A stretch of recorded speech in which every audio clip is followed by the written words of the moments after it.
আসন্ন উচ্চ মাধ্যমিকের চতুর্থ সেমিস্টারের পরীক্ষায় যে নিয়মের বদল আসতে চলেছে সেটা হচ্ছে পরীক্ষার্থীরা চাইলেই আর নিতে পারবে না বাড়তি পাতা।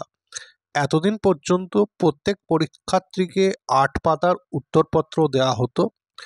অতিরিক্ত পাতার প্রয়োজন হলে তা পরীক্ষা কেন্দ্র থেকেই যোগান দেওয়া হতো। কিন্তু 2026-এর উচ্চ মাধ্যমিকে যে চতুর্থ সেমিস্টার হবে সেখানে এবার 12 পাতার উত্তরপত্র দেওয়া হবে পরীক্ষার্থীকে, এবং সেক্ষেত্রে মোট 23 পৃষ্ঠার মধ্যেই উত্তর লিখতে হবে ছাত্রছাত্রীদের। এই সংক্রান্ত খবরটি আজকে উঠে এসেছে।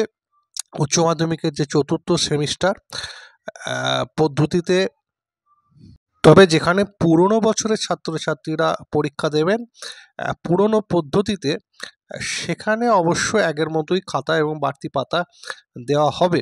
এই সংক্রান্ত খবরটি আজকে উঠে এসেছে, এটা আপনাদের সামনে তুলে ধরলাম।